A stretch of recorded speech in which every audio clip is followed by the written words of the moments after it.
လုံးမဲမင်္ဂလာပါမြန်မာစော်ဝဲဆောင် YouTube channel မှာကြိုဆိုပါရစေကျွန်တော်ဒီနေ့မှာတော့ USB stick external hard disk အစရှိတဲ့ device များကကွန်ပျူတာမှာတက်ဆင်လိုက်ရင် access is denied ဆိုပြီးတော့ error message ပေါ်လာပြီးမိမိရဲ့ USB stick external hard disk ကအသုံးပြုလို့မရဘဲနဲ့ဖြစ်တတ်ပါတယ် access is denied error message မပေါ်စေဘဲနဲ့ USB stick external hard disk ကိုမိမိရဲ့ကွန်ပျူတာမှာတက်ဆင်တဲ့အခါမှာကောင်းမွန်စွာအလုံးလုံးစေရန်အတွက်အဆင်ပြေစေရန်နည်းလမ်းများကိုမျှဝေပေးသွားမှာဖြစ်ပါတယ်ကျွန်တော်ပထမဦးဆုံးအနေနဲ့ကျွန်တော်ရဲ့ external hard disk ကိုကွန်ပျူတာမှာတက်ဆင်လိုက်ပြီး external hard disk ကိုကွန်ပျူတာမှာတက်ဆင်ပြီးတဲ့အခါမှာ local disk K ဆိုပြီးတော့ပေါ်လာတယ်အဲ့ local disk K ကိုကျွန်တော်ကလင်းထည့်လိုက်မယ်ခင်ဗျကျွန်တော် local disk K ကိုကလင်းထည့်ပြီးတဲ့အခါမှာဒီမှာ K is not accessible access is denied ဆိုပြီးတော့ error ပေါ်လာပြီးတော့ဒီ external hard disk partition ကိုလည်းကျွန်တော်ဝင်လို့မရဘူး data တွေကိုလည်း copy ကူးလို့မရဘူး local disk K ကိုဖွင့်ပြီးတော့ကျွန်တော် data တွေကိုကူးယူနိုင်ရန်အတွက်နည်းလမ်းများကိုမျှဝေပေးသွားမှာဖြစ်ပါတယ်အဲ့တော့ကျွန်တော် local disk K ကို right click နှိပ်လိုက်တယ်ခင်ဗျ right click နှိပ်ပြီးတော့ကျွန်တော် properties ထဲသွားလိုက်မယ်ပြီးရင် properties ကနေကျွန်တော်ဒီအပေါ်ဆုံးမှာမြင်ရတဲ့ security ကိုသွားလိုက်မယ်ခင်ဗျဒီ security ကိုသွားပြီးတဲ့ခါကျရင်ကျွန်တော်အောက်မှာမြင်ရတဲ့ advanced ကိုသွားလိုက်မယ်advanced မှာကျွန်တော် chain option လေးကိုနှိပ်လိုက်မယ်ခင်ဗျဒီမှာပေါ့နော် chain option မှာဒီမှာ select user or group မှာမိမိရဲ့ကွန်ပျူတာ name ကိုထည့်ပေးရမှာဖြစ်ပါတယ်အဲ့တော့ကျွန်တော်ကွန်ပျူတာ name ကိုသိရှိစေရန်အတွက်ကျွန်တော်ရဲ့ desktop မှာ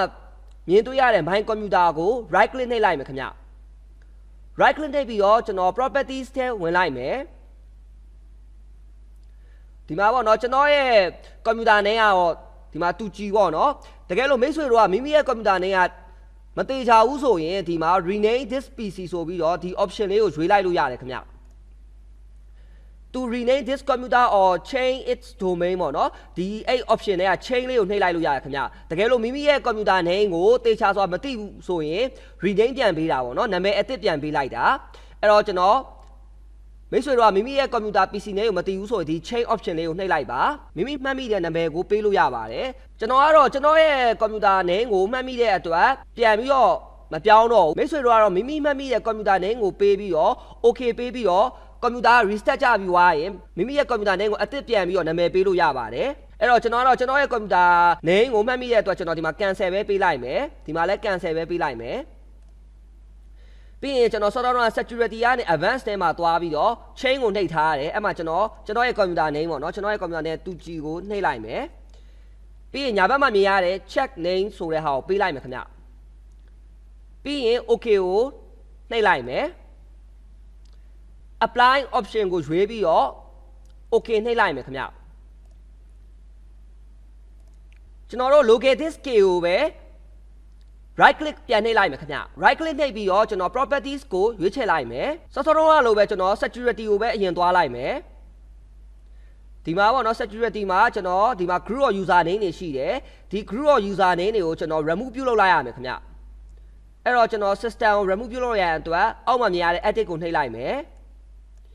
edit ကိုနှိပ်ပြီးတဲ့အခါကျရင်ကျွန်တော် remove option လေးကိုရွေးလိုက်မယ်ခင်ဗျဒီမှာ administrator ကိုလည်းremove ပြုလုပ်လိုက်ရမယ်အဲ့တော့ကျွန်တော် remove option လေးကိုပဲရွေးလိုက်မယ်ပြီးရင်ကျွန်တော်တို့က remove ပြုလုပ်ပြီးတဲ့အခါကျရင်ဒီမှာ owner permission ကိုတတ်မှတ်ရန်အတွက်ကျွန်တော် app option လေးကိုနှိပ်လိုက်မယ်ဒီမှာ software ကကျွန်တော် computer name ကိုပြန်ထည့်လိုက်မယ်ခင်ဗျ THUKYI ဆိုပြီးတော့ computer name ကိုပြန်ထည့်လိုက်မယ်ပြီးရင် check name နှိပ်ပြီးတော့ okay နှိပ်လိုက်မယ်ခင်ဗျအခုဆိုရင်ကျွန်တော် software ကမိမိရဲ့ကွန်ပျူတာ name ကိုဒီမှာ app option ရွေးပြီးတော့ပေးလိုက်တဲ့ခါမှာဒီမှာနာမည်လေးပေါ်လာပြီနာမည်ပေါ်လာပြီးရင်ကျွန်တော်ဒီအောက်မှာပေါ့နော် allow ရဲ့ deny ရဲ့ရှိတယ် allow မှာကျွန်တော် full control ကိုချက်မှတ်ပေးလိုက်မယ်ခင်ဗျချက်မှတ်ပေးပြီးွားရင်ကျွန်တော်အောက်မှာမြင်တွေ့ရတဲ့ apply option ကိုရွေးချယ်ပြီးတော့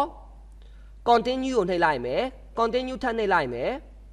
message တွေပေါ်လာရင် continue ပဲနှိပ်လိုက်ပါခင်ဗျcontinue ကိုနှိပ်ပြီးတဲ့ခါကျရင်ကျွန်တော်စောစောတုန်းက local disk K ကဖွင့်လို့မရဘူး access denied ဆိုပြီးတော့ error message ပြတယ်ဒီ partition နဲ့ကိုလည်းကျွန်တော်တို့ဝင်ပြီးတော့ data တွေကိုကူးလို့မရဘူးအသုံးပြုလို့လည်းမရဘူးခင်ဗျအခုဆိုရင်စောစောတုန်းက error ဖြစ်နေတဲ့ local disk K ကိုကျွန်တော်တို့ဝင်ရောက်လို့ရပြီဖြစ်ပါတယ် access deny ဆိုတဲ့ error message ပေါ်လာလေကျွန်တော်အရှိမပြထားတဲ့နီလန်အတိုင်းပြုလုပ်လိုက်ရင်မိမိရဲ့ local disk key ကိုကောင်းမွန်စွာအသုံးပြုလို့ရမှာဖြစ်ပါတယ်ကျွန်တော်ယခုမျှဝေပေးတဲ့နီလန်လေးက access deny error message မပေါ်စေဘဲနဲ့မိမိရဲ့ကွန်ပျူတာမှာ USB stick ကို external hard disk ကိုကောင်းမွန်စွာအသုံးပြုနိုင်ပါလိမ့်မယ်ဤပညာနဲ့ပတ်သက်တဲ့အကြောင်းအရာများကိုအမြဲတမ်းမျှဝေပေးသွားမှာဖြစ်တဲ့အတွက်မြန်မာ software ဆို YouTube channel ကို like and subscribe ပြုလုပ်ဖို့ဖိတ်ခေါ်ပါတယ်ခင်ဗျအခုလိုအဆုံးထိကြည့်ရှုပေးတဲ့အတွက်အားလုံးကိုကျေးဇူးတင်ပါတယ်အားလုံးအဆင်ပြေကြပါစေခင်ဗျာ